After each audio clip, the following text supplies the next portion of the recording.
Buenas noches, Carlos, no te había saludado. Buenas noches, María Alejandra. Buenas noches, Martín. Bueno, y Henry. Buenas noches con todos, un gusto. Buenas noches. Hola, ¿qué tal? Okay. Bueno, ahora sí, empezamos la sesión. Muy buenas noches, soy Ana Zubano, soy la directora académica de Factor Humano y Gestión Pública de la Escuela de Posgrado de la UPC. Tengo el agrado de dirigir o de presentar la sesión de hoy, ¿no? En webinars Perú frente al COVID-19. La organización de estos webinars, con la CONFIEP, ¿no? Tiene como objetivo principal generar espacios de discusión y de análisis, sobre todo con miras a la reconstrucción o la construcción de propuestas, teniendo en cuenta los diferentes puntos de vista de los sectores como pueden ser el económico, el social, el empresarial, el académico, ¿no? Y el político, y así sentar las bases para que de manera conjunta podamos reforzar y tomar acción en la recuperación económica del país frente a los estragos que está ocasionando esta pandemia, no solamente pues a nivel Perú, sino a nivel mundial. El mes pasado iniciamos con este ciclo de webinars con dos temas relevantes como fueron el impacto del COVID en los niveles de pobreza y también cuál fue el shock en las inversiones que tuvimos, ¿no? En esta pandemia. Ayer tuvimos también otra sesión en donde conversamos acerca de las medidas laborales y cómo es que también se han adaptado las diferentes paquetes, ¿no? Y medidas relacionadas al COVID y cómo ha afectado a la empresa y a los colaboradores o los trabajadores en general.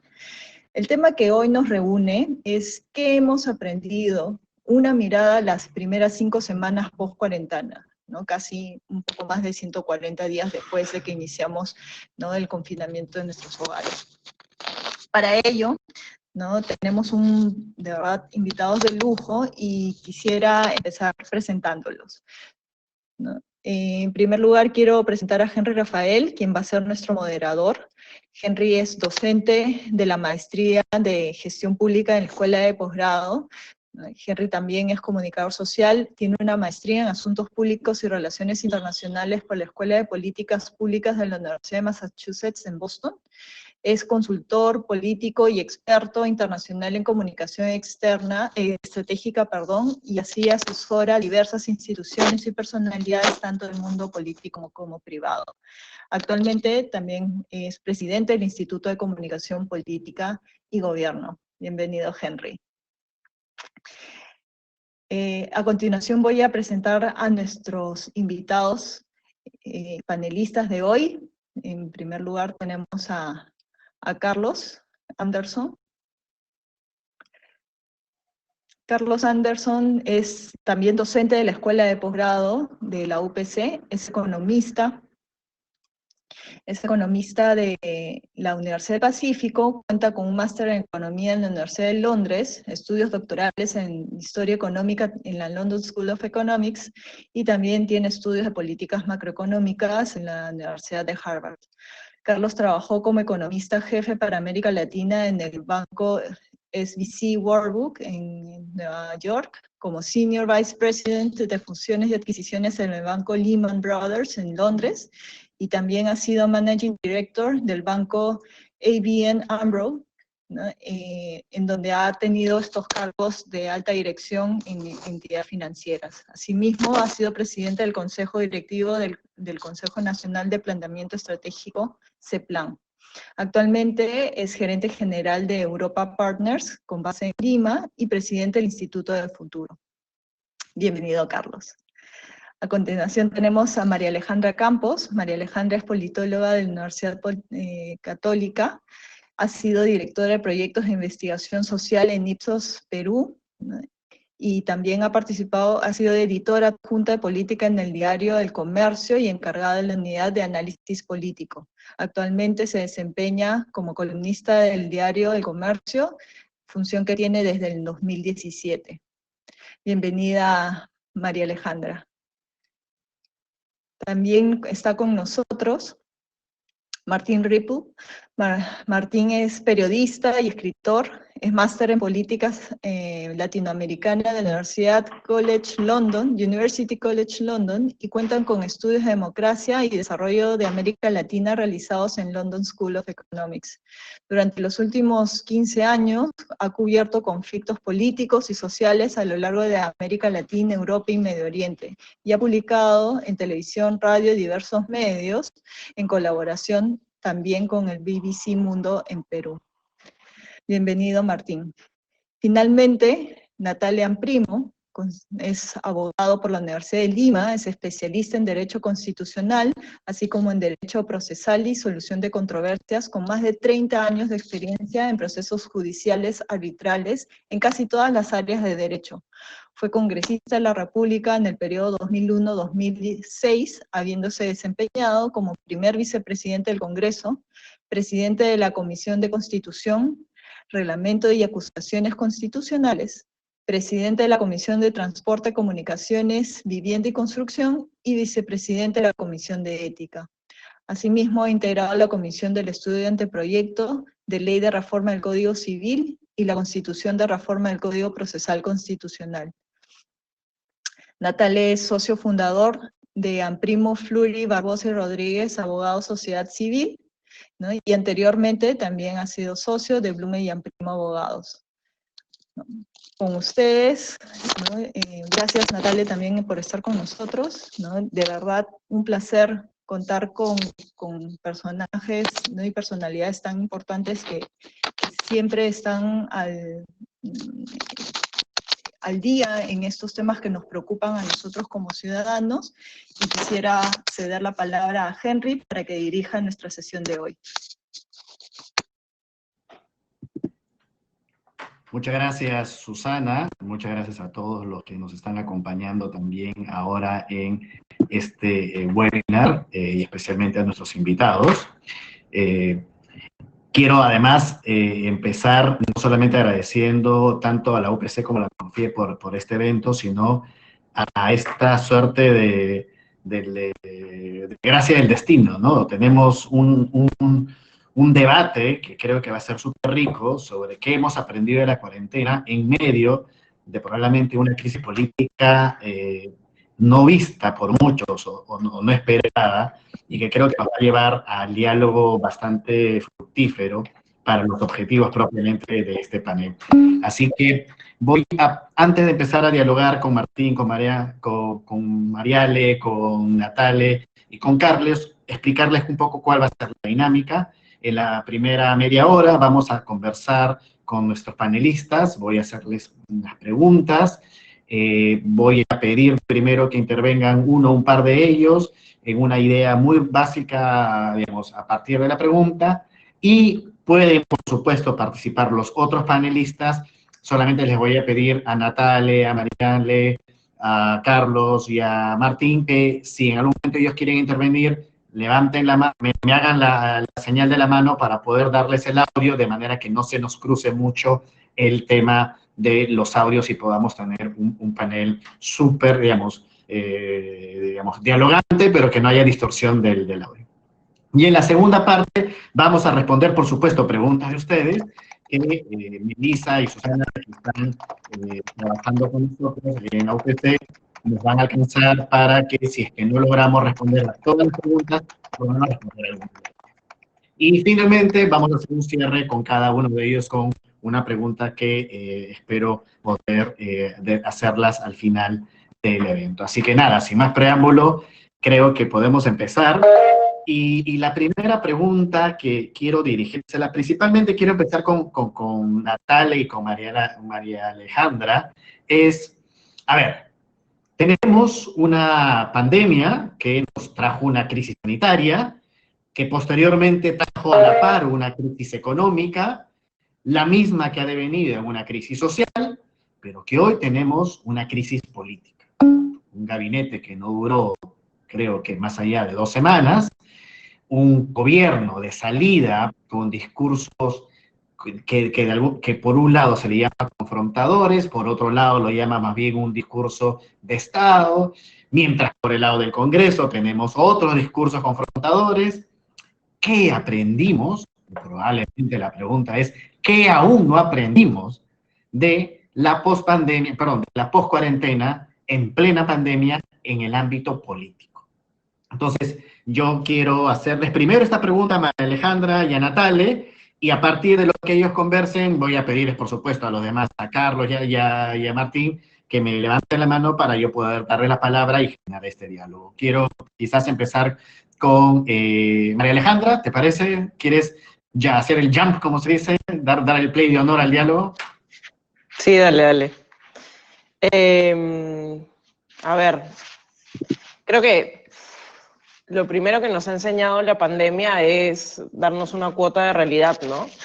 Digamos, creo que teníamos la impresión de que podíamos estar mal y seguir avanzando, y creo que el COVID nos ha aterrizado y nos ha dicho, no, amigo, no puedes seguir con esa precariedad institucional y no sufrir las consecuencias cuando necesitas que las instituciones funcionen. Creo que ese ha sido de lejos el principal aprendizaje que hemos tenido. Lo segundo, que creo que me parece sumamente importante, es que hay una reforma que se ha ido pateando y pateando y pateando en el Estado y que es posiblemente de lo más importante que se tiene que hacer en el país, que es la reforma de la carrera pública.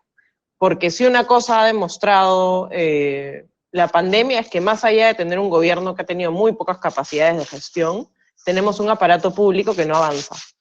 Y que no avanza en el gobierno central, no avanza en los gobiernos regionales y no avanza en los gobiernos locales tampoco. Y si tienes un aparato que no funciona y que además ha ido creciendo y creciendo y creciendo a lo largo del tiempo, sin una lógica sistémica, estructural y que responda a objetivos concretos, realmente lo que tienes es un gigante cojo, ¿no? O sea, que a la hora de la hora no te ayuda a avanzar cuando lo necesitas.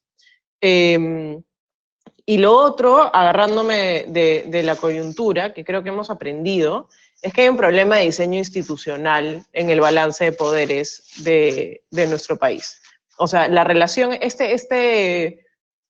mix semipresidencialista en el que vivimos, hace que tanto el Congreso como el Ejecutivo tengan potestades que no encuentran una contraparte en los otros poderes del Estado, y a su vez que tengan una falta de dientes en algunos temas que hacen que sean poco eficientes, ¿no? O sea, por ejemplo, el Congreso aprueba alguna cosa que no tiene ni pies ni cabeza, que es claramente inconstitucional, y en lugar de que el gobierno la observe y se vaya de frente al TC a que el TC decida si es que el gobierno tiene razón o no, regresa al Congreso y el Congreso lo puede aprobar por insistencia con la mitad de los votos nada más. Eso no tiene ningún sentido, porque la ley además, bueno, entonces toca poner una demanda de inconstitucionalidad y hasta que resuelve el TC sigue corriendo una ley que no tiene ni pies ni cabeza, ¿no? Lo otro es que el presidente, o sea, que la única carta de balance del presidente contra el Congreso es cerrarlo. Eso tampoco tiene sentido, pues no deberíamos llegar a ese extremo. O sea, el Congreso puede interpelar ministros, puede censurar ministros, en última instancia puede pedir una vacancia presidencial. ¿Qué puede hacer el presidente? Cerrar el Congreso. No, o sea, no podemos esperar que esa sea la forma en la que se resuelven los conflictos entre poderes en el país. Y creo que es una cosa que también hemos aprendido y que vamos a seguir aprendiendo a las patadas en lo que queda del gobierno, porque queda solo un año y sigue siendo un gobierno que vive frente a un parlamento sin oficialismo. Esas son mis tres como reacciones iniciales. Le cedo la palabra a Natalia a ver si es que coincide o no. Sí, y estás diciéndole también a Natalia, María Alejandra ha mencionado algo muy importante, ¿no? El cojo, que no ha funcionado. Pero yo te hago una pregunta, que es, no falla realmente vivo y legislativo, o es falta de madurez de ambos. Bueno, antes que nada yo quiero agradecer a la Universidad de la Confía por esta invitación. ¿Qué es lo que nos ocurre? Miren, los países como las personas tienen un ADN y nuestro ADN lamentablemente es la falta de institucionalidad. Penosamente, nosotros creemos que cambiando la Constitución a un artículo para adecuarlo al presidente o dictador de turno, vamos a solucionar el problema. Como si los problemas del Perú se arreglasen con una norma, con una simple norma. No tenemos una institucionalidad que se sustente en un sentimiento constitucional. No se entiende que la división de poderes no es fruto de una fórmula de laboratorio. La división de poderes es fruto de entender cómo deben ser las relaciones entre el derecho y la política. Y eso, lamentablemente, cuando se llega muchas veces a cargos públicos sin formación y sin entender justamente que la política es concertar y alcanzar entendimientos, se crean estos problemas, ¿no? Yo discrepo con las propuestas de reforma o de llamada reforma política que ha venido impulsando. Yo diría que son reformas de deforma política, no de reforma, sino de deforma, ¿no? Porque fíjese, se plantea diríamos, prohibición a la reelección. Lo que ha generado esto es lo que tenemos el día de hoy. Se advirtió. O sea, lo que estamos viviendo los peruanos el día de hoy no es fruto del azar.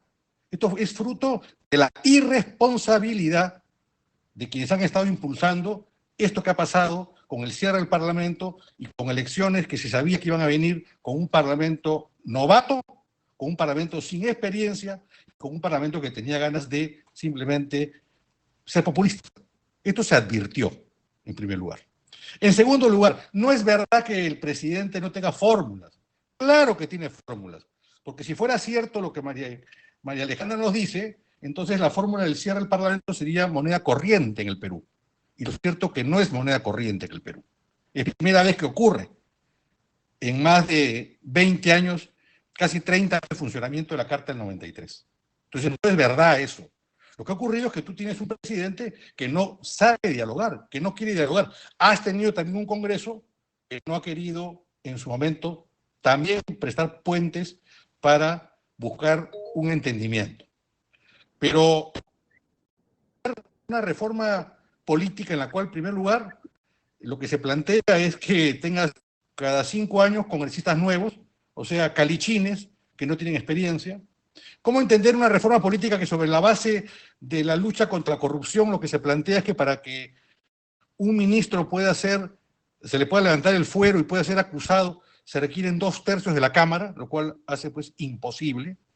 ¿Y cómo se puede pretender que para insistir en una ley que el Congreso aprueba se requieren 2/3 de los votos? Eso es desconocer lo que es la representación. O sea, el Parlamento no es un capital diminucio. El Parlamento es la máxima representación de la ciudadanía. Porque justamente en el Parlamento están todas las posiciones que la ciudadanía tiene. Y no es verdad que... Sí, concluyo con esta idea. Dale, sí, concluye para Martín, quiere ¿Cómo no? ¿Cómo no? Y no es verdad que en el Perú la ley sea muy fácil y que no haya mecanismos para cuestionarla. En primer lugar, la ley exige que la bancada, desde la óptica legal, ahora, claro, si todas las amarras se liberan, entonces nos damos cuenta que el tema no es legal, sino es un tema de actitud. La ley exige que una bancada te apruebe un proyecto de ley. Ese proyecto de ley va a 1 o 2 comisiones que tienen que aprobarlo. A su vez, eso después va a un periodo de ventana de discusión pública. Después va a una aprobación para que sea incorporado en la agenda. Después se debate en el Pleno. Puede volver a comisión, puede aprobarse. De aprobarse va al presidente de la República, que puede observar la ley. Y si la observa, regresa y sigue el mismo trámite. Y finalmente, si se aprueba la ley, tienes el camino del Tribunal Constitucional. Entonces, oye, ¿cómo que en el Perú, si no sería pues, lo contrario, establecer que tú insistes con 2/3 implicaría convertir al presidente de la República en una segunda o tercera cámara, porque simplemente bastará que el presidente observe para que sea casi imposible aprobar una ley. El Perú no es una monarquía. Nosotros no elegimos a un monarca, elegimos a un presidente. Y la democracia en el Perú se sustenta en la división de poderes, y eso hay que entenderlo. Y hay que entender lo que es la representación. No hay que hacer propuestas sobre la base de una realidad del día de hoy, sino sobre una tradición. Hay que conocer cada institución. Y noto es que hay improvisación y muchas propuestas que se formulan se hacen sin conocer siquiera la historia del Perú. Gracias. Has hecho varias planteamientos, ¿no? Pero uno de los principales me parece que ha sido sobre principalmente ponerle el peso principal de la crisis política al Ejecutivo. Y no sé, Martín, si compartes conmigo esta mirada de lo que dice Natale, o qué piensas al respecto, y de ahí vuelvo con Alejandra, que imagino que quiere decir algo respecto a lo que Natale ha señalado. Martín, por favor. Sí, sin duda hay responsabilidad del Ejecutivo, como también la hay del Congreso de la República, como también hay una responsabilidad ciudadana en la situación en la que en este momento nos encontramos. Hay una debilidad institucional histórica, como bien lo señala Natale, como bien lo señala María Alejandra. En realidad son varios temas bien interesantes los que plantean, y este conversatorio en general se hace la pregunta de qué hemos aprendido, ¿no? Y aprendizaje a mí me parece una palabra optimista, y yo creo que está bien analizar el impacto de la cuarentena y de la pandemia desde esa perspectiva, aunque ese aprendizaje venga pues de la mano de identificar la mezquindad de nuestros políticos, los errores de gestión de la cuarentena y en algunos casos también el papel irresponsable de la ciudadanía, aunque no tan irresponsable como el presidente quiso venderlo en algún momento. Ya podemos hablar de eso más adelante si deseas, ¿no? Y tú mencionabas, Henry, las crisis que atravesamos, ¿no? Y en ese sentido yo sí quisiera subrayar que lo sucedido esta semana entre el Ejecutivo y el Congreso está tan unido a la crisis sanitaria como lo está la debacle económica, ¿no? Es el manejo de la pandemia y sus consecuencias, creo yo, el gran telón de fondo que está determinando la vida pública y privada de nuestro país en este año, que no sé si recuerdas, pero irónicamente fue oficializado como el año de la universalización de la salud, ¿no? Y no quiero que perdamos de vista esto, porque existe la tendencia de ver la crisis política como una isla o problema que corre en paralelo a la crisis sanitaria, y hoy por hoy es parte de lo mismo, ¿no? O sea, de esta manera entonces puede entenderse mejor, por ejemplo, la designación del general en retiro Walter Martos, ¿no? Como presidente del Consejo de Ministros. No solo refuerza el discurso de estamos en guerra contra la pandemia, la prolongación del estado de emergencia, que a mí personalmente me parece cuestionable, y Natalia Primo como constitucionalista puede ahondar en ello, ¿no? Pero Martos también satisface la nostalgia peruana, pues, de la mano dura en épocas de crisis. Y es alguien que ha figurado en medios desde hace semanas y ha recorrido asentamientos humanos durante los últimos meses y ha tenido, pues, una presencia importante como para posicionarse con expectativa a la presidencia del Consejo de Ministros, ahora ya ratificado en la misma, ¿no? Y encima yo diría que Martos puso en su sitio a los congresistas al negarles un avión de las Fuerzas Armadas para trasladarlos a Arequipa a uno de sus incomprensibles plenos descentralizados, ¿no? Entonces, aquí hay un tema adicional, ahora que tú planteabas la post-cuarentena, que además es el título de este conversatorio, ¿no? Una mirada a las primeras 5 semanas post-cuarentena, que, si me permites un pequeño paréntesis, me hace un poco de ruido esto de post-cuarentena, porque la cuarta parte del país sigue en cuarentena estricta, ¿no? Y los que no estamos en cuarentena, en teoría, sí lo estamos, pero focalizada. No digo, sin imaginar que muchos peruanos nunca se metieron en cuarentena, porque la cuarentena... También es verdad. Siguiente. También es verdad, sí. Y a propósito de la cuarentena, aquí hay un tema más con Martos, ¿no? Hasta el 14 de julio, solo un día antes de la designación de Cateriano como presidente del Consejo de Ministros, el general declaraba públicamente que podíamos regresar a cuarentena estricta si es que había un rebrote considerable de la enfermedad, lo que estamos viviendo en este momento. Con Cateriano, en cambio, la apertura y reactivación económica fue la norma, ¿no? Y se descartaron cuarentenas. Y Martos, como buen soldado, ¿no? se alineó a este discurso del superior. Pero ¿y ahora qué? ¿No? En la peor semana en lo que va de la pandemia, ¿podríamos reevaluar una nueva batería de restricciones a nivel nacional? No lo sé. Quizás esta post-cuarentena de la que hablamos sea una pre-nueva cuarentena o una suerte de antesala a otra serie de restricciones que muy bien podrían decidirse. Y yo quiero cerrar solamente con un tema institucional, porque lo estaban mencionando tanto Natalia como María Alejandra, y Y la verdad es que, o sea, yo veo a Martín Vizcarra cansado, ¿no? Desbordado por las circunstancias, ¿no? Y da la impresión que ya quiere irse. Este mensaje 28 de julio, sin su twist final, ¿no? Sin el golpe sorpresa que nos estaba acostumbrados, un mensaje medio anodino, parece un reflejo de eso. Pero también es un reflejo de las presidencias en minoría que nos traen tantos problemas aquí, ¿no? Un presidente sin bancada. Es un fenómeno estudiado en el Perú, ¿no?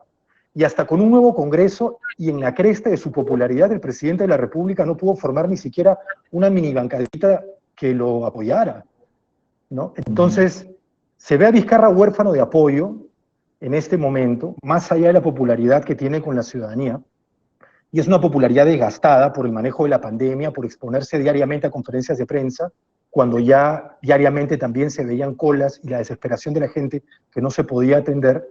Y ahora creo yo que el Congreso le ha dado aire, porque el Congreso cada vez que se enfrenta a Vizcarra le da aire y popularidad. Entonces, estamos un poco en este escenario de crisis política, pandemia, crisis económica, un presidente que se aferrará a la popularidad que le quede hasta que finalmente llegue el turno de regresarse a Moquegua, que me parece es lo que quisiera.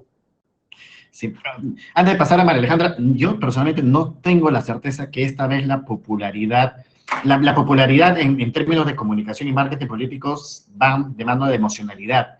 Y claro, hay una popularidad en una emocionalidad de normalidad económica, política, etcétera, pero la emocionalidad muy del país está muy de la mano de la pandemia, como dice Martín. Entonces, quizás esa popularidad a la que él todavía aspira a manejarse con esta confrontación con el Congreso, que hoy más bien ha dicho que quiere parar, probablemente se esté dando cuenta de que no le puede, quizás no le pueda dar los mismos réditos que le dio antes. Pero nada, María Alejandra, todo tuya la respuesta a lo que mencionó Natalia. O sea, yo más bien tengo una duda, ¿no? Aprovechando la experiencia constitucional de acá el doctor Amprimo, me dice que no es cierto que no haya recursos constitucionales para que el gobierno se enfrente al legislativo, porque nadie ha disuelto el Congreso antes, pero que nadie haya disuelto el Congreso antes no significa que sí hay algo en la Constitución que le permita usarlo como herramienta, más allá de la negociación política, que ya ahí podemos estar de acuerdo en que la capacidad de negociación política de Vizcarra claramente estaba muy por debajo de lo esperado, pero sigo pensando que no se me ocurre ningún ejemplo de instrumento que tenga de presión al legislativo, más allá de observar leyes, que el legislativo puede realmente zurrarse en el asunto y no pasa nada, ¿no? Y para retomar una idea que acaba de soltar Martín, que me parece interesante, yo creo que una de las cosas que hemos aprendido, o sea, para seguir como tratando de ceñirme al título de la conversación, una de las cosas que hemos aprendido es que sí hay una expectativa de mano dura.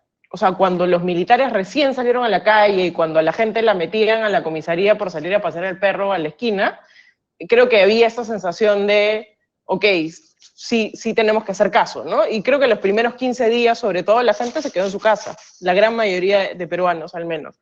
Pero una vez que el gobierno decide flexibilizar y quitarle autoridad a la autoridad y decir, no, ya no te pueden tocar, o sea, no tocar como que no que te golpeen, ¿no? Pero ya no pueden hacerte nada, sino vamos a usar las multas ahora, sabiendo que en el Perú nadie paga una multa jamás, y nadie pone una multa jamás, además la cantidad de multas que existen en nuestras normas y que nunca se aplican, la multa para peatones, ¿a qué peatón le han puesto una multa en su vida?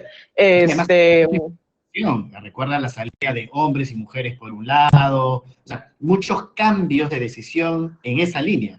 Sí, pero eso creo que es otro problema, que también existe, pero lo pondría en un cajón aparte. Pero este tema de quitarle la capacidad de enforcement a las instituciones encargadas de hacerlo, hizo que la gente diga como, bueno, pues paso y el tomo no me dice nada, ya sigo, pues no pasa nada. Y se volvió el país de, bueno, no pasa nada, y la gente siguió saliendo y siguió saliendo, y se perdió el control de la cuarentena muy rápidamente.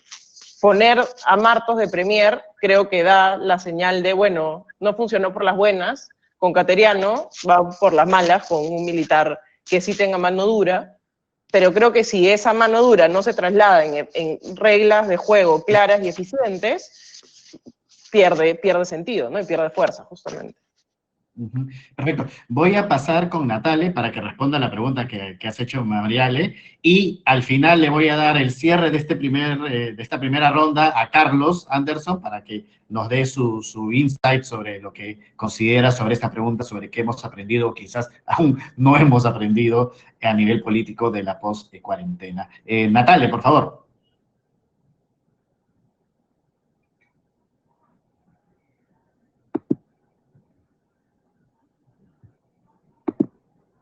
Natale, ¿estás por ahí? ¿O se nos desconectó? ¿Ahora? Perfecto, ¿Sí? se escucha. Perfecto. Bueno, lo que hay que entender, diría yo, es que la Constitución no es un código penal, es una norma de control del poder y de convivencia de los actores políticos, ¿no? Entonces, el tema es ese, es que si tú no tienes que tener previsto todas las figuras, sino que tú tienes que tener una vocación de coordinación y de compatibilizar posturas, porque esa es la política. La política no es una junta de accionistas en la cual una mayoría aplaude, aprueba y se acabó el tema. Esa no es la política. La política es entender cómo llegamos a acuerdos. Y yo no puedo llegar a acuerdos si yo me siento en una mesa y simplemente descalifico al que está enfrente. Mire, yo me he enfrentado al fujimorismo. Yo taché a Fujimori. Yo era personero de Alberto Andrade, que era uno de los principales opositores a Fujimori. Pero yo no puedo desconocer si el fujimorismo llega al Congreso y tiene una representación, porque está ahí por el pueblo. Entonces, si yo descalifico a mi adversario, es imposible que yo llegue a un entendimiento. Imposible.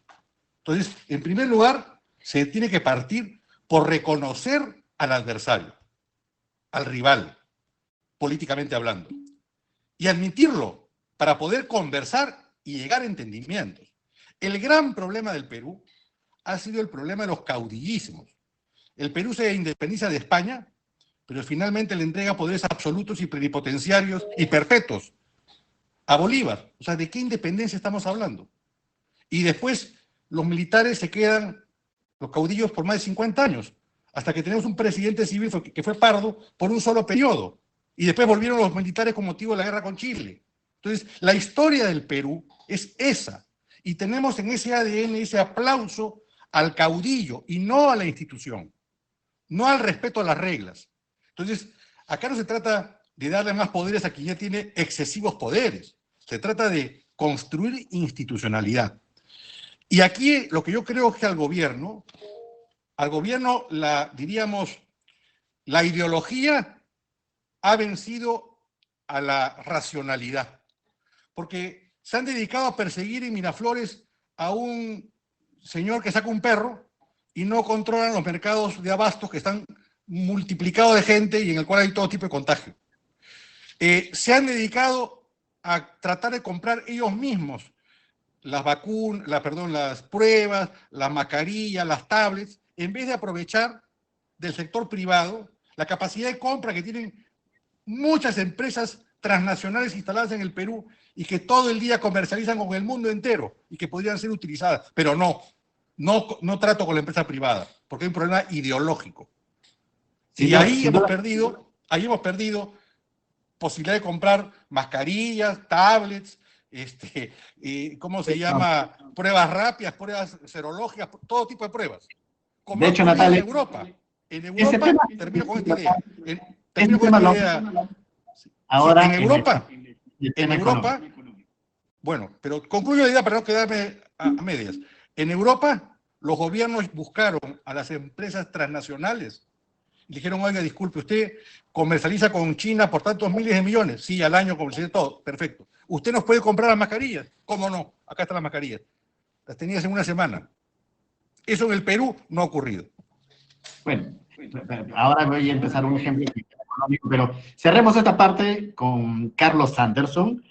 A mí me dejó una palabra que creo que te la pregunto, Carlos, para cerrar, es compatibilizar posturas es la necesidad que se requiere hoy en el Perú. ¿Será capaz Martos de compatibilizar estas posturas y que vaya de la mano con un Martín Vizcarra que a veces parece no gustar necesariamente compatibilizar posturas con el legislativo. Te dejo el cierre de este primer bloque, Carlos.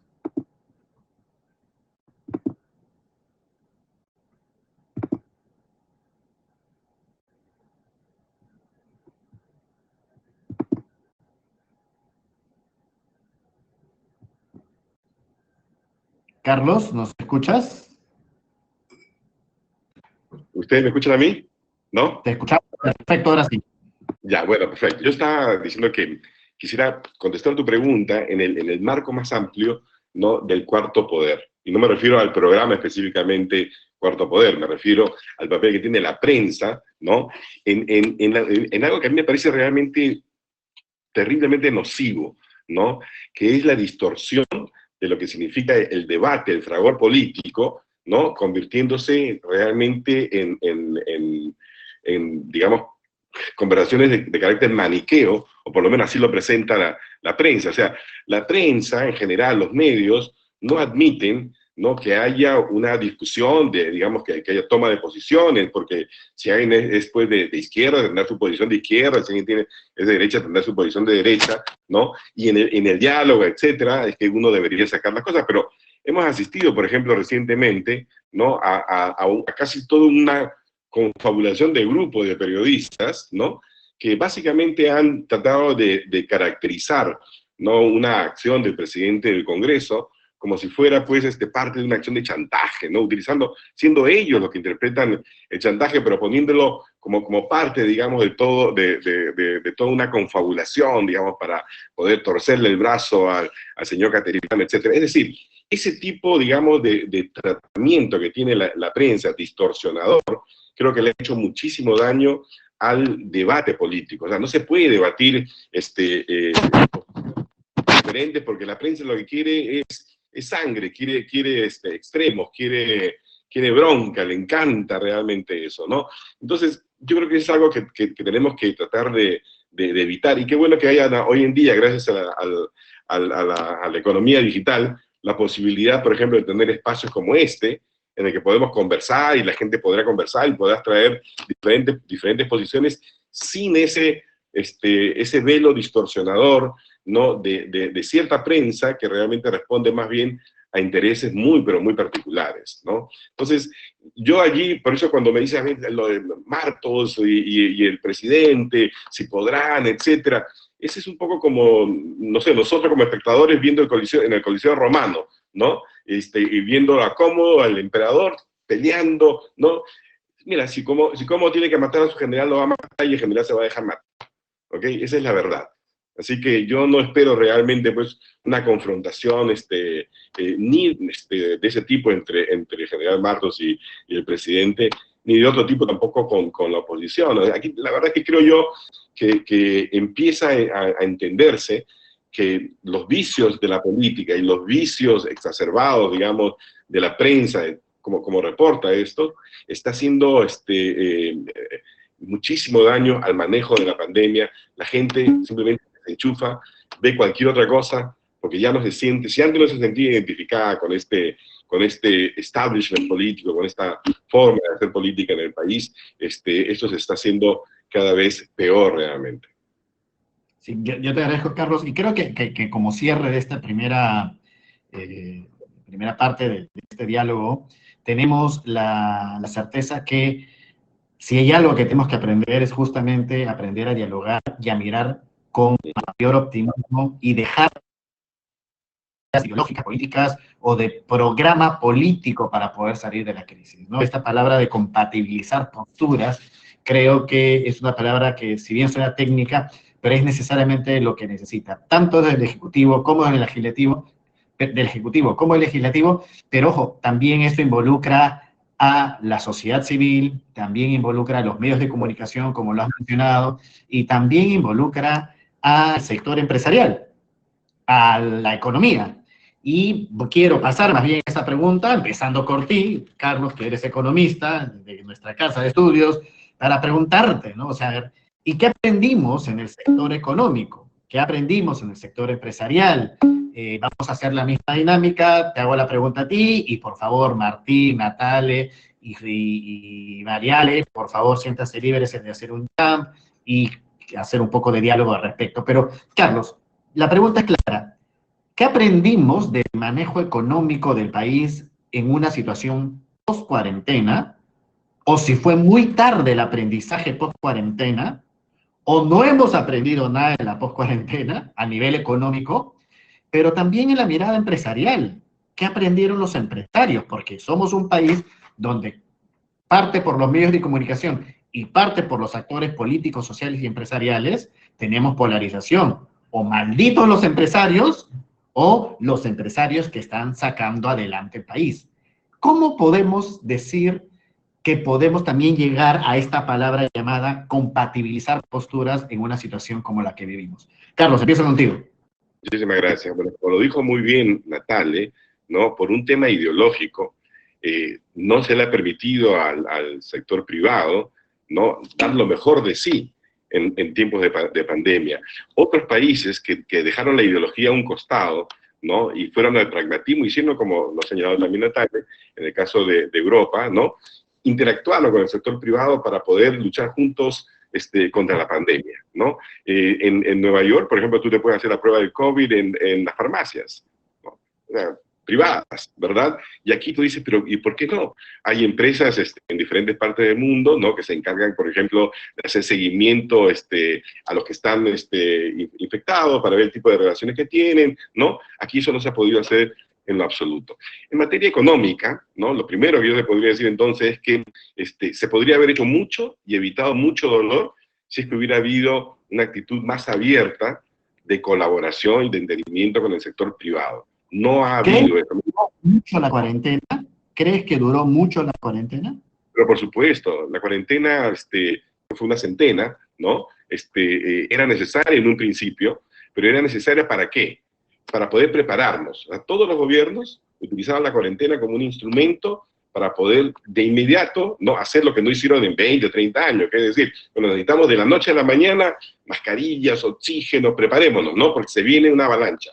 Nosotros desperdiciamos todo ese tiempo. El gobierno optó simplemente por meternos, encerrarnos, pero el trabajo de preparación fue muy, pero muy pobre, ¿no?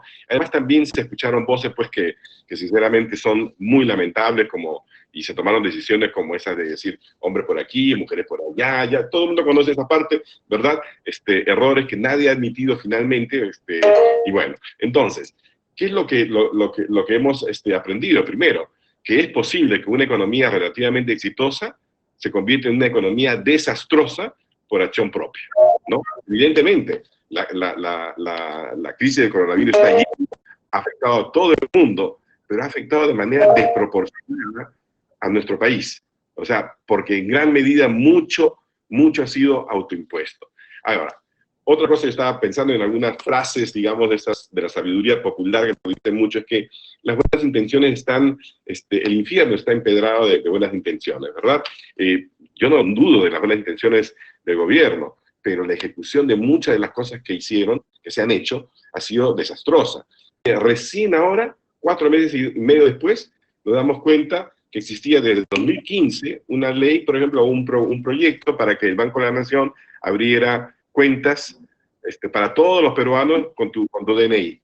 Eso estaba ahí desde 2015, ¿ya? Y internamente simplemente se ignoró y se ha preferido por eso esos bonos, esos programas de bonos que no han llegado a la gran mayoría y que han creado expectativas y frustraciones por todos lados. En materia, por ejemplo, de apoyo a las micro y pequeñas empresas, se habló de Reactiva 1, Reactiva 2, ¿no?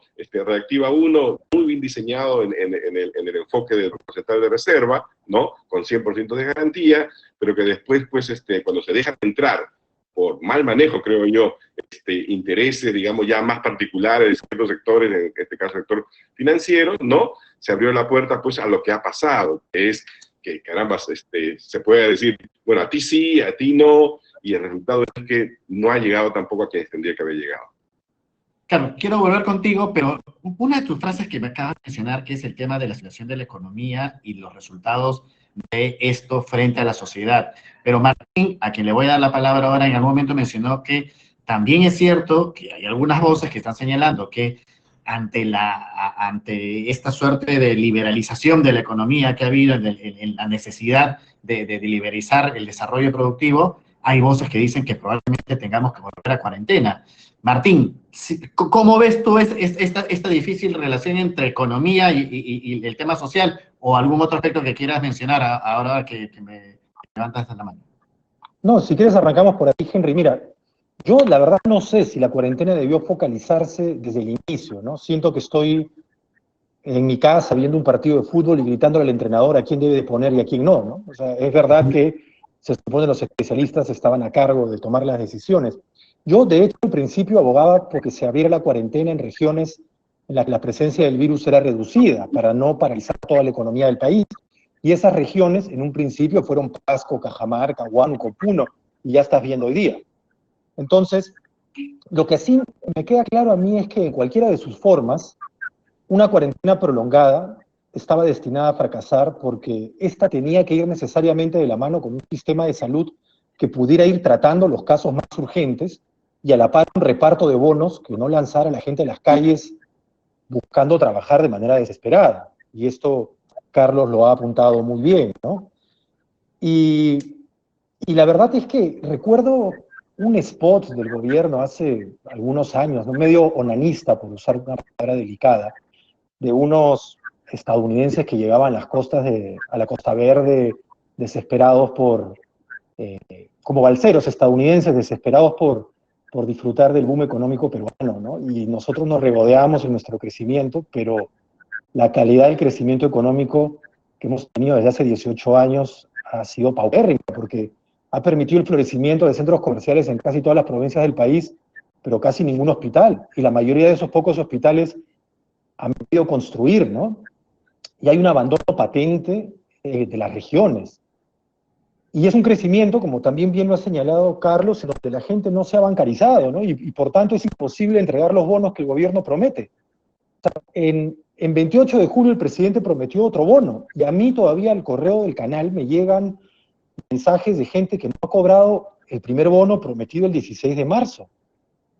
Y también es cierto que no se han aprovechado las posibilidades del sector privado, creo yo, en algunas compras que al final el Estado convirtió en eternas, ¿no? Y terminaron frustradas. La burocracia se ha demostrado asesina, creo yo, Henry. Mira, por ejemplo, el oxígeno donado por Southern a Arequipa, ¿no? Y cuyo trámite estaba encarpetado en la oficina de Vicente Ceballos, ¿no? La burocracia se convirtió en... que el Estado no pudo comprar y que no puede comprar hasta ahora, ¿no? Sí. No, pero no es solo que el Estado no pudo comprar, sino cuando la empresa privada se los donó, el Estado no pudo repartirlo.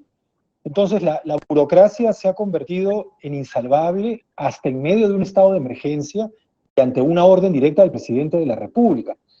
Y en este sentido yo quisiera al menos dar una pincelada optimista, y ya Carlos también lo mencionó hace un momento, ¿no? Yo veo como algo positivo que parte de la economía se esté digitalizando, y creo que esto debería de quedar. Incluso hay trámites burocráticos que antes implicaban colas larguísimas que ya se pueden hacer por internet. Evidentemente no es la maravilla de la eficiencia, pero ya mucho se puede avanzar online. Y así también hay una economía online que creo se ha fortalecido en esta cuarentena, y está bien, ¿no? Y en muchos casos es más eficiente y ahorra horas hombre, y yo creo que se va a expandir, ¿no? Entonces, por ahí me parece que al menos hay, dentro de todo lo que hemos hablado, que puede ser crítico con razón, algunos atisbos de optimismo, ¿no?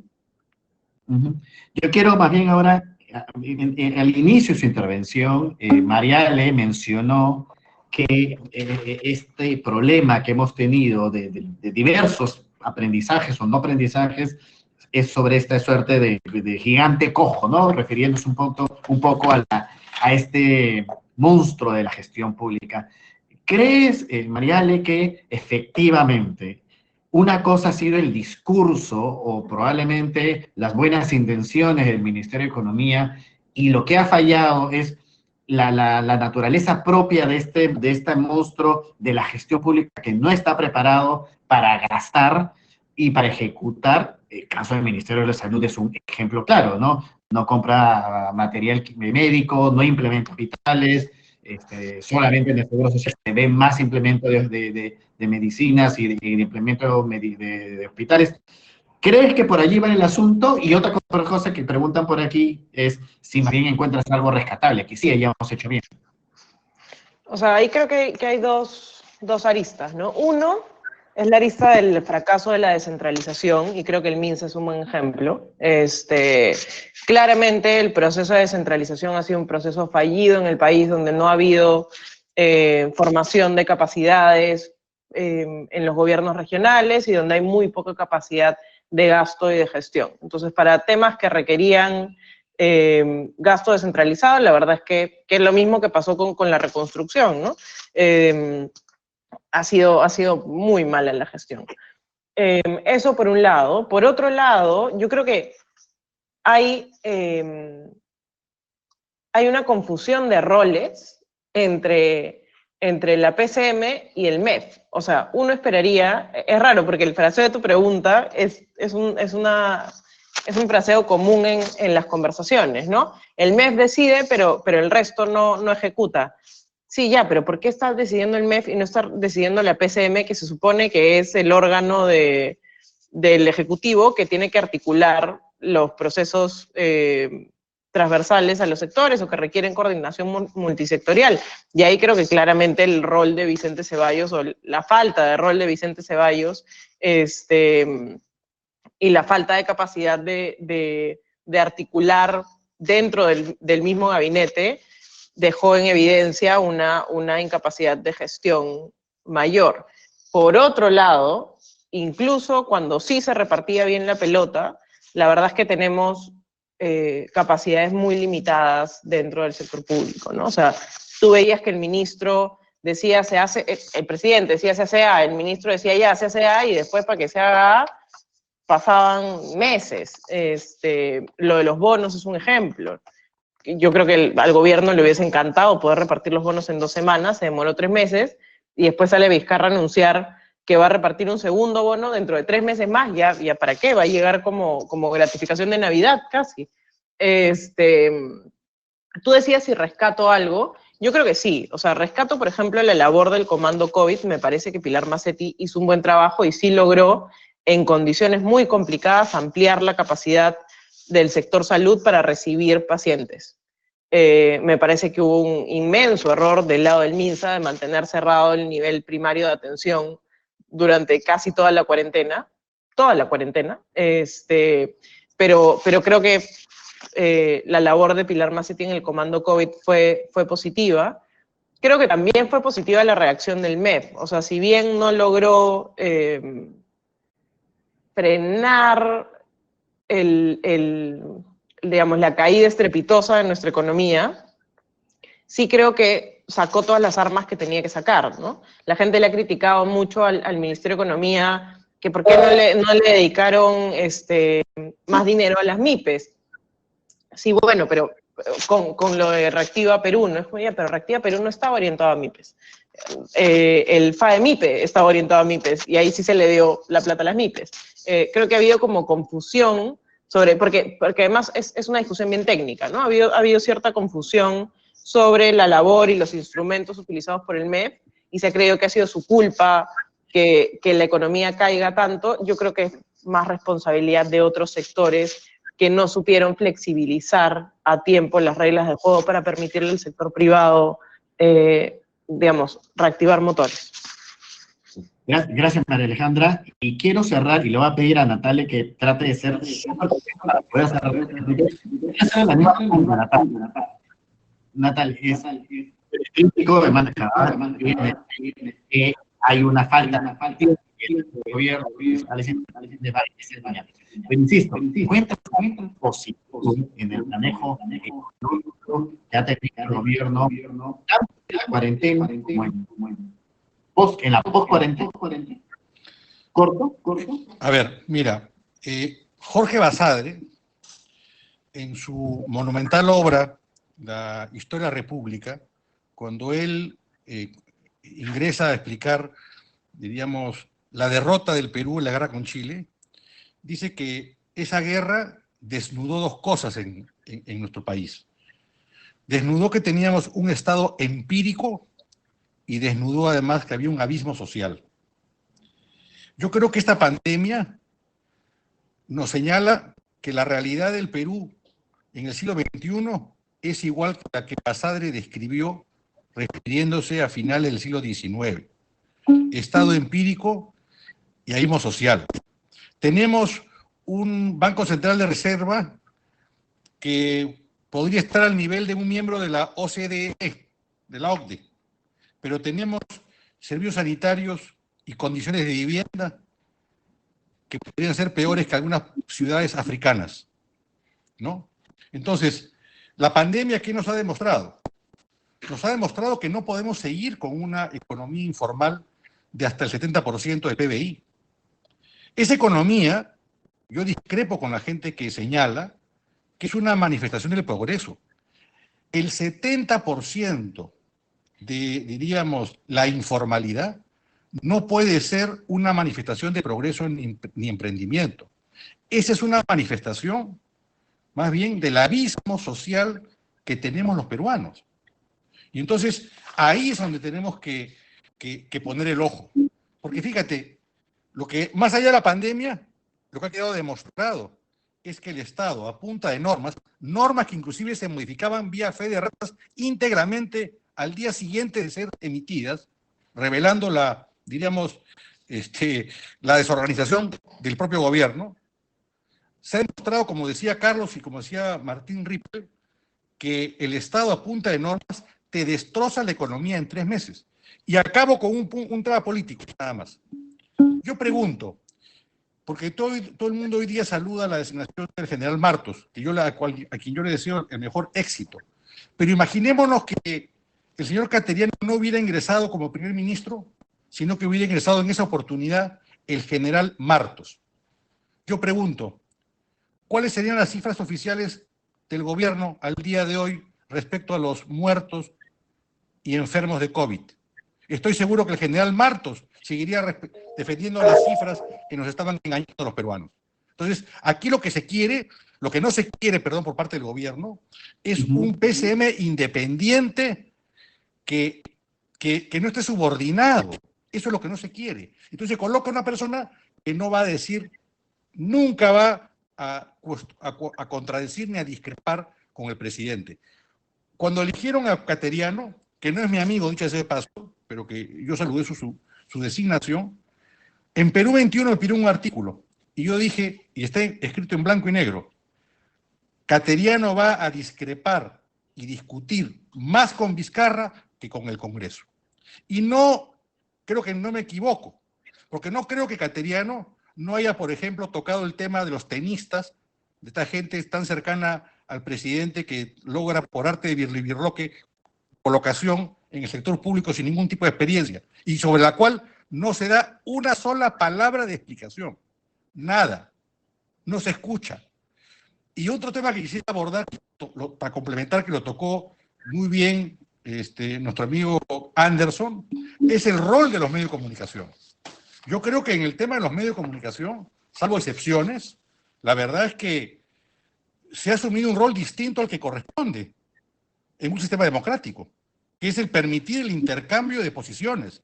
Hemos tenido medios con una posición simplemente monocorde. Si uno discrepaba con el gobierno, no era invitado. Eran invitados caseritos, simplemente que parecía que la relación de invitados no provenía de otro lugar que no sea la Plaza de Armas. Eso hay que decirlo.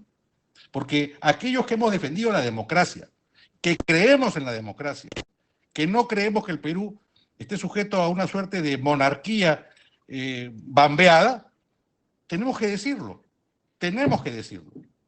Y entonces, aquí, yo vuelvo a la pregunta, un poco picante. ¿Ustedes creen que si no hubiera estado Cateriano y hubiera estado el general Martos, hubiéramos conocido las cifras reales o aproximadas de la pandemia? Yo creo que no. Sí, bueno, ahí nos llega una pregunta, unas 4 preguntas, y ahora sí dirigidas a cada uno de ustedes para poder ir cerrando este panel que la verdad da ganas de despedirle a la UPC, la CONFIEP, ¿Qué les parece si lo hacemos toda la semana? Porque cada tema es como para darle 1 hora y media de conversación, aunque no sé si vamos a usar de tiempo a nuestros panelistas, pero quiero empezar esta última ronda, a propósito de que has hablado, Natalie, de este asunto de abismo social, con una pregunta además que ha venido desde el público, ¿no? Y se la quiero dar hacer a Carlos Anderson, que además estaba levantando la mano, que es, ¿hay forma de poder llegar a equilibrar salud y la reactivación económica? ¿Hay forma de poder llegar a un punto de entendimiento donde desde el manejo de la economía pueda llevar a la reactivación económica? Y a la par de esa pregunta, en cierre, ¿alguna autocrítica al sector empresarial respecto al manejo también que haya tenido en la pandemia, o todo es responsabilidad del gobierno? Te dejo esta última ronda de análisis contigo, Carlos, y después paso a hacerle cada uno de los demás integrantes del panel la última pregunta.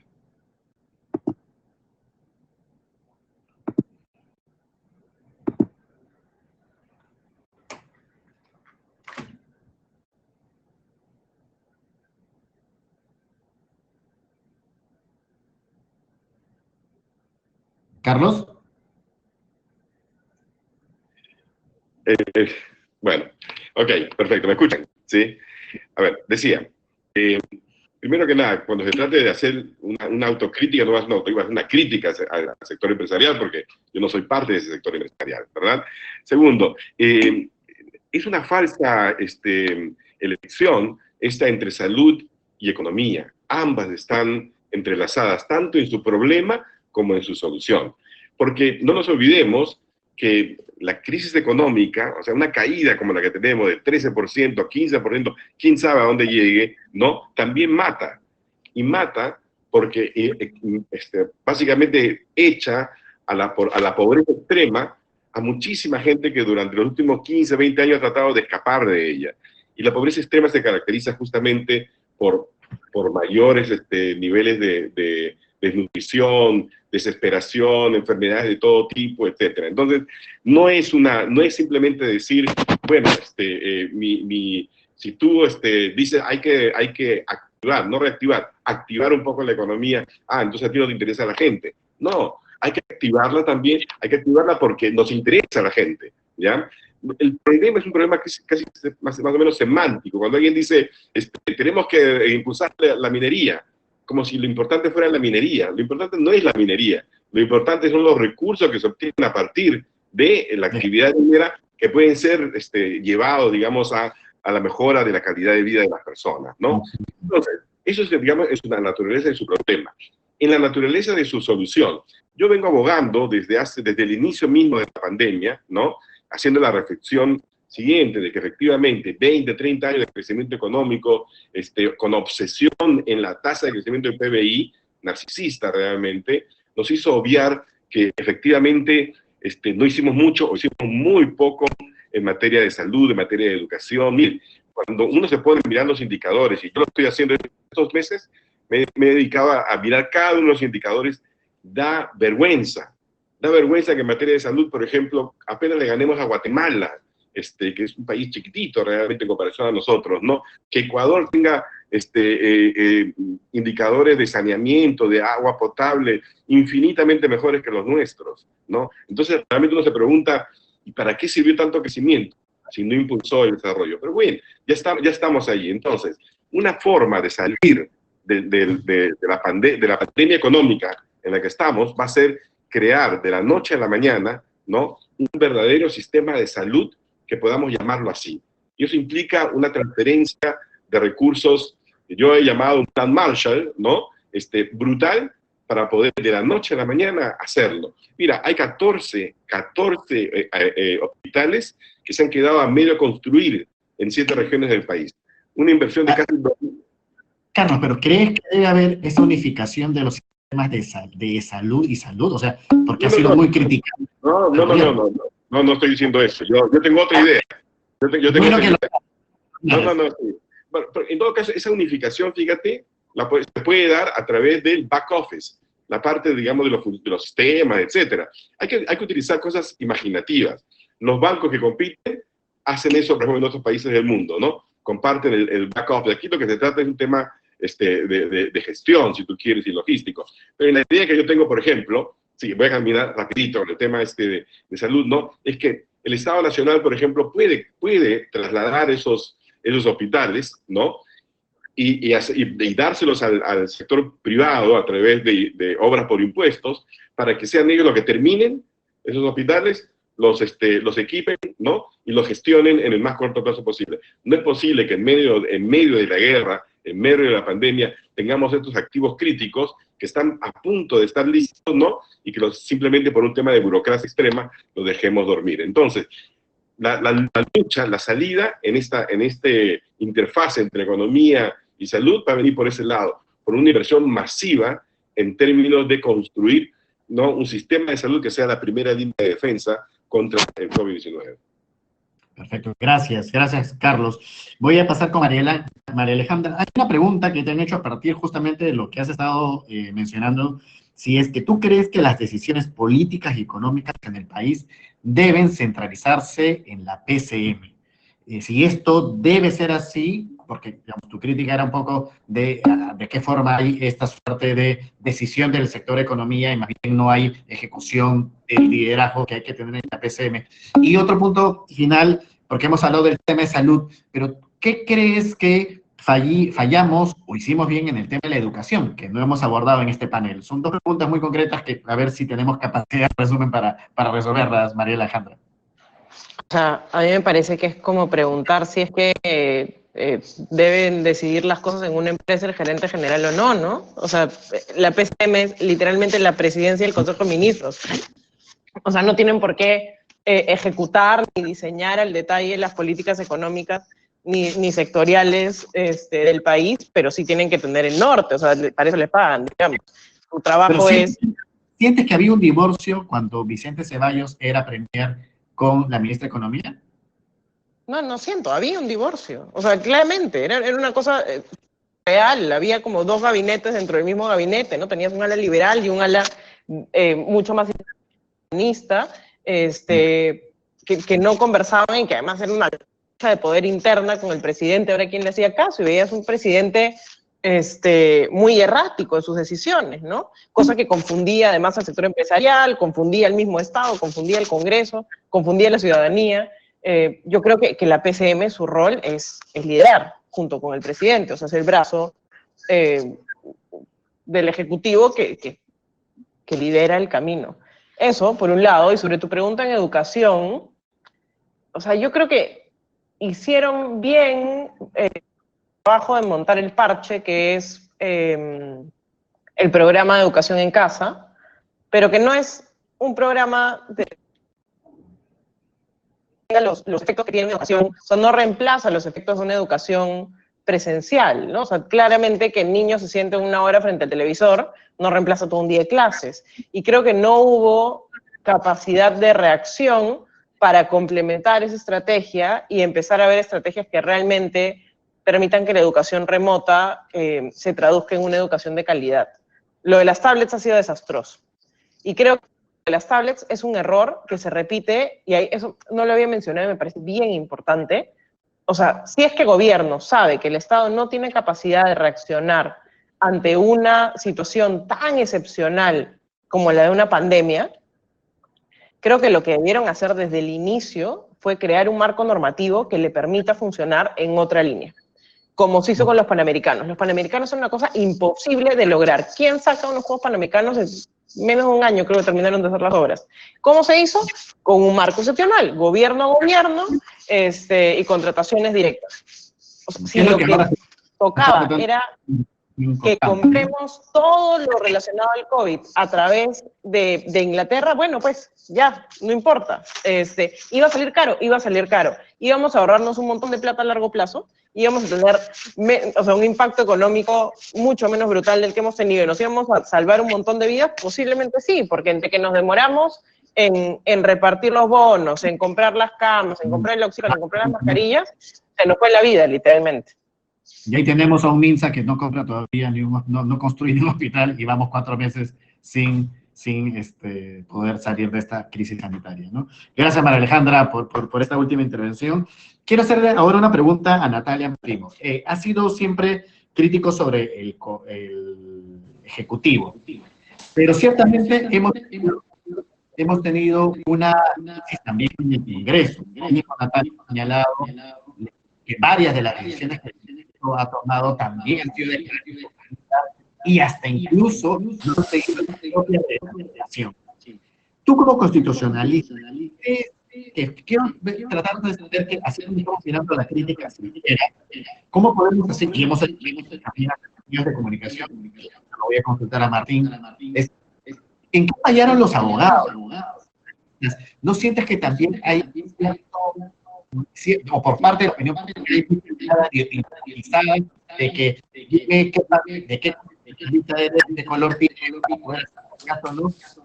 ¿Qué crees que falló? Constitucionalistas era como que la palabra máxima de la ley. Hoy algo está pasando. No, es que, sí, es que fíjate, Henry, los problemas del país no se resuelven con normas, porque si no aprobemos una norma que diga que el Perú es feliz. Y se acabó el todo, todos somos felices por norma. No, pues. Entonces se resuelve con acción y con gestión, ¿no? Y hay que ser crítico porque ha sido un desastre. O sea, yo veo mucha gente que dice, oye, pero qué bien tal cosa. Pero ¿sabes qué me recuerda? Cuando yo estaba en el colegio y el Perú perdió 6-0 con Argentina en el Mundial 78. Pero la gente decía, oye, perdimos, pero ¿viste la guacha que le hizo Cueto? ¿Viste la guachita que le hizo Cueto? ¿Viste cómo lo quebró a Pasarela? Oye, la famosa frase, jugamos como nunca y perdimos como siempre. Claro, o sea, nos fijamos en cosas sin importancia. Oye, no fuimos al Mundial, nos humillaron. No, pero ¿viste cómo lo quebró? Porque derrapó Pasarela. ¿Eso qué importancia tiene eso si has perdido 6-0, pues viejo? Entonces, aquí se toca el tema del gobierno a gobierno. Oye, esa no puede ser la política del gobierno porque no sabe comprar. Porque lo que tenemos que hacer es reactivar la economía. No la economía de las empresas del extranjero, sino la economía de nuestro país. ¿Y por qué el gobierno hace eso? Por un tema ideológico también. Por un tema ideológico. Entonces, ¿cómo vamos a reactivar la economía si el gobierno, en vez de priorizar al aparato empresarial nacional, que es el que genera riqueza y que genera empleo, lo distrae pues a comprar al tema de gobierno a gobierno para dárselo a Inglaterra y para que una empresa inglesa sea la que genere el trabajo y le genere la riqueza? Y eso va a ser el ejemplo para el desarrollo del Perú. Por favor, por favor. Entonces, las cosas en su sitio. Ahora, que hicimos un año los panamericanos, lo que tenemos que decir es que perdimos 4 años sin hacer nada. Porque los panamericanos nos otorgaron y pudimos haberlo hecho bien en su debido tiempo, y no lo hicimos. Una vez más, dejamos todo para el final, ¿no? Natalia, pero María Alejandra te hace una salvedad acá en el grupo, dice sí, que la compra es de gobierno a gobierno, no es de sí, gobierno es de gobierno a gobierno, el gobierno le encarga a una empresa de su país, ¿no?, la ejecución. Y en consecuencia, las condiciones, por supuesto. Oye, yo soy abogado y me dedico a esa materia, conozco la materia. Yo soy politóloga y también conozco. Bueno, pero el tema no es que compres empresas inglesas normativa. Es que compras a través del gobierno. El gobierno no puedes le compra comprar a cualquier empresa. Alejandra, discúlpame. Cuando es de gobierno a gobierno, el país al cual tú le encargas la compra, le encarga la obra a una empresa de su país. No, eso no es cierto. Y creo que en los panamericanos hay un montón de... Por favor, puede subcontratar, pero puede los panamericanos no solo puede, sino que lo hace, ¿no? O sea, la única función del gobierno está bien, pero la utilidad...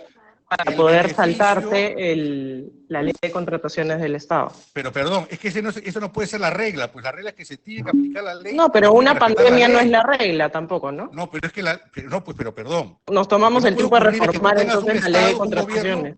Un gobierno, lo que tú no puedes tener es un gobierno que es incapaz de cumplir la ley, que es incapaz de llevar a hacer un concurso como Dios manda. Eso no puedes tener, pues. Porque si el Estado es incapaz de llevar a cabo un concurso público para comprar tablets en plena pandemia, entonces mejor apagamos la luz y nos vamos a nuestras casas, pues.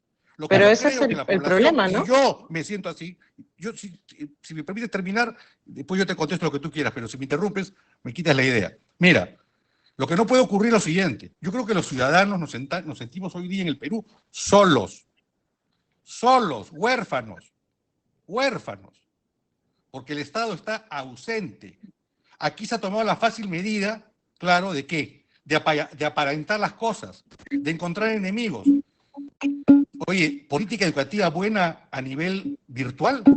El Estado ha querido responsabilizar a los colegios privados de sus ineficiencias.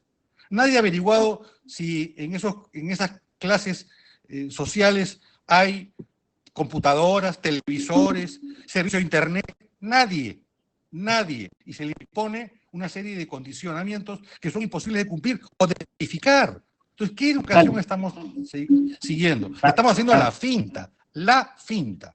Que es otra cosa. Cerrando, apelando a que ya hemos tenido esta importante varias y claras, para que nos averiguar realmente el procedimiento de las compras. Pero yo tengo una pregunta muy directa, 30 segundos. ¿Alguna autocrítica de ustedes, los constitucionalistas, en este espacio político? Yo siempre he pensado que el Perú tiene que cambiar de régimen político, ¿no? De sistema político. Porque tenemos que ir a un sistema, claro que es difícil porque nunca ha habido voluntad. El Perú tiene enfermedades institucionales que merecen ser operadas a corazón abierto. Y siempre los queremos operar dándole un mejoral, poniéndole una inyección, y al final, al cabo de 15 años o 20, se repite la enfermedad porque no la hemos curado, pues, ¿no? Entonces, el problema es insistir siempre en la misma receta. Yo creo que ese es el problema. El Perú tiene un problema, el principal problema del Perú es el caudillismo. Y el sistema político que tenemos fomenta ese caudillismo. Por eso tenemos 25 candidatos, por eso no tenemos un biotripartidismo, por eso no importan las ideas. Lo que importa es las caras, los actores, las imágenes, eso es lo que importa. La guacha. No importa el sentido de fondo, ¿no? Queda claro. Y yo ahora quiero hacerle la pregunta a Martín. Martín, hemos casi todos en la presentación han hablado de... Y de hecho, hay un último caso, ¿no? O sea, ayer Pedro Cateriano sale y declara y dice, yo nunca hablé de extorsión, yo nunca hablé de chantaje, y entonces la pregunta es, ¿dónde nació la crisis política sobre el chantaje y la extorsión? Fue creada por los medios de comunicación, fue creada por Martín Vizcarra cuando salió en su declaración. ¿Qué nivel de responsabilidad crees que tienen los medios de comunicación? Porque esto es un viejo debate, ¿no? Saber si los medios de comunicación o los diarios de opinión tienen un rol de formación o solo de información ante la sociedad. ¿Qué reflexión nos traes tú al respecto? Y finalmente, porque son dos preguntas que le estoy haciendo a todos, así que no quiero dejar de hacerla a ti, la segunda es, ¿crees que, yo planteé en un artículo que escribí en Caretas hace unas semanas, sobre que uno de los errores del gobierno es que ha conformado un grupo de prospectiva solamente del sector salud, cuando la prospectiva es siempre de carácter transversal? ¿Crees que también ahí hay una oportunidad de mejora? Te dejo estas últimas palabras, Martín.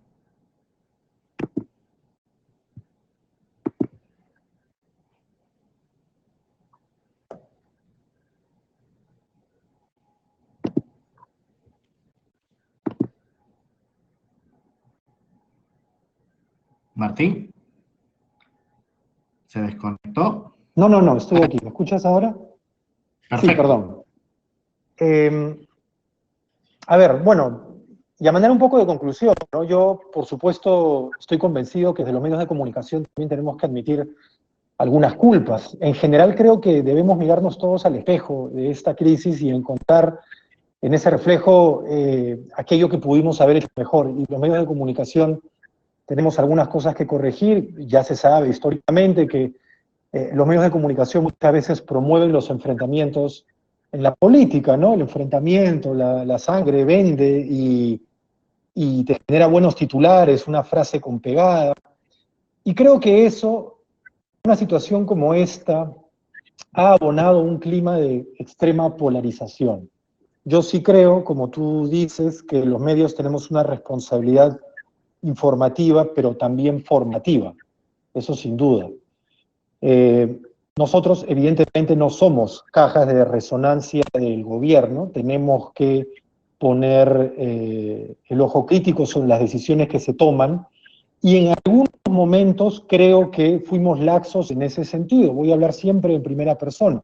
Yo creo que se trató con cierta benevolencia algunas de las decisiones que se tomaron, que creo fueron erradas desde un principio y tal vez no se dieron cabida a voces que tenían opiniones divergentes, ¿no?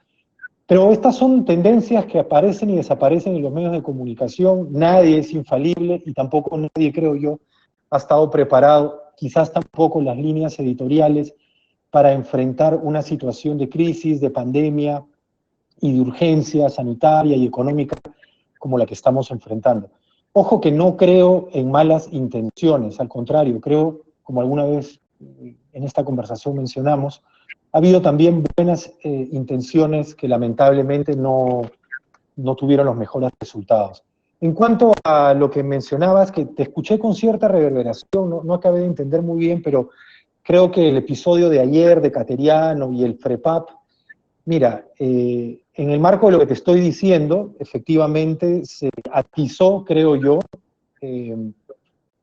este conflicto, que me parece que el gobierno también ha sabido aprovechar en cuanto al tema del chantaje, que mencionabas hace un momento, ¿no? Colocándose siempre desde el lado del Congreso de la República, moviendo sus intereses, que además están contrapuestos a los intereses de la mayoría, quieren sabotear una reforma que vamos a poner en marcha sí o sí, que es lo que el presidente dijo de una u otra manera en su último mensaje, prácticamente tildando de mercenarios a los congresistas, que los hay también, por supuesto. Ahora, sí, la responsabilidad de los medios de comunicación debe, por supuesto, motivar reflexiones, ¿no? A propósito de lo que estamos viviendo. Yo soy una de las personas que considera que todos debemos reflexionar sobre el rol que estamos cumpliendo en esta situación, ¿no? Estamos a menos de un año del Bicentenario y yo coincido con Natalia Primo en que pareceríamos repetir episodios de 1879, ¿no? Y no solamente me estoy refiriendo a los enfrentamientos entre el Congreso y el Ejecutivo en medio de una pandemia con miles de muertos, sino también a esta tendencia que tenemos a referirnos a estos poderes del Estado en tercera persona como si no reflejaran al país que los eligió, ¿no? Yo creo que como sociedad no queremos mirarnos a este espejo por temor a vernos reflejados como un país irresponsable o poco solidario, en donde prima el sálvese quien pueda, ¿no? El preocúpate por ti, bebé, ¿no? Y una sociedad, pues, en la que se roba porque se ha robado en pandemia, ¿no? Dentro de la policía, en las canastas de alimentos que entregan las municipalidades a los más necesitados, ¿no? En donde una serie de empresas han aprovechado la necesidad y desesperación para cobrar cientos de soles por una pastilla de $1.50, ¿no? Y por supuesto también en esto, como tú dices, hay un mea culpa de los medios de comunicación que promueven algunos enfrentamientos, ¿no? Pero también hay ejemplos muy positivos de solidaridad, ¿no? Hablamos de la Sauder hace un rato donando oxígeno, o iniciativas y colectas privadas para darle recursos a los centros de salud que no tienen nada, ¿no? O muy poco. Entonces, creo yo, y ya como cerrando esto, de mi parte, que cualquier aprendizaje, que finalmente es el título de este conversatorio, tiene que tenernos como sociedad mirando ese espejo de lo que no queremos ver, ¿no? Aquello en lo que pudimos todos haberlo hecho mejor y ahora con mucha mayor urgencia a 8 meses de elecciones generales.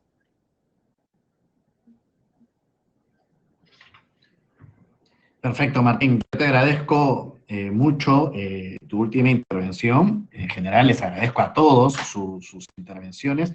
Creo que este panel, que además me ha encantado porque habíamos planificado entre todos los participantes que sea dialogante, que no sea tan segmentado, y creo que ha sido bueno incluso poder intervenir en las posturas. Esto que hablamos de compatibilizar posturas, ¿no? Tenemos constitucionalistas, tenemos una politóloga, un periodista, un economista, y a mí me ha tocado un poco este rol de poder buscar que todos podamos intervenir en las diversas temáticas que tenemos, ¿no? Es claro que a nivel político, una de las cosas que nos queda como aprendizaje es exactamente esto, de buscar compatibilizar posturas, y para compatibilizar posturas hay que saber oír, hay que saber dejar, hay que no imponerse, sino hay que saber escuchar y hay que saber dialogar. Hay que buscar que este diálogo esté fuera de ideologías, que ha sido un poco los problemas que generó esta distorsión, como lo dijo María Alejandra, entre el Ministerio de Economía, la Presidencia del Consejo de Ministros, o estos grupos que se formaron en el Ministerio de Salud que comenzaron a manejar de manera ideológica, por decirlo así, la pandemia. En el sector económico es claro que tenemos que pasar del discurso a la gestión, que ha habido muchas reformas o muchos proyectos para poder sacar adelante a través de reactiva y otros mecanismos, pero lo que falta es ejecución y gestión, y que hoy el nuevo gobierno, mejor dicho, la nueva gestión de la Presidencia del Consejo de Ministros debe abocarse a esa gestión, debe tener un mejor diálogo con el Ministerio de Economía, que efectivamente esta suerte de búsqueda, como nos lo explicó bien Carlos, que la idea de unificar sistemas de salud entre salud y MINSA no es viable, sino más bien es viable de otra forma en lo que es el intercambio de servicios, que es importante también mencionar.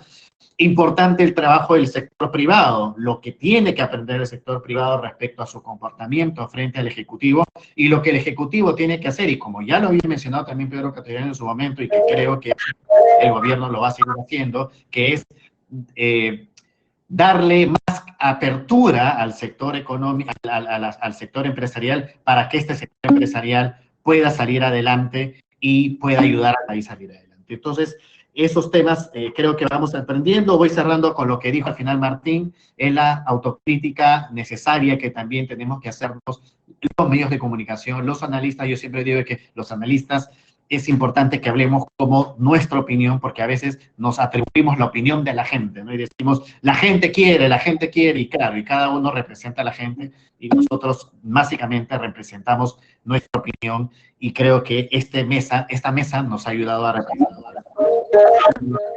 Y como cierre también final, es importante esto de que los grupos de perspectiva, yo creo personalmente, tienen que ser grupos multidisciplinarios en gestión pública, que es lo que enseñamos en la Escuela de Gestión Pública, el UPC. Sabemos muy bien que la prospectiva no está sectorizada, y hoy el Perú tiene un grupo de prospectiva únicamente con integrantes vinculados al sector salud. Esto tiene que ser transversal, tiene que ser un equipo que vaya a la mano en la PCM y que probablemente pueda ayudar no solamente a compatibilizar el diálogo con el gobierno central, con sus ministerios, sino con el Congreso.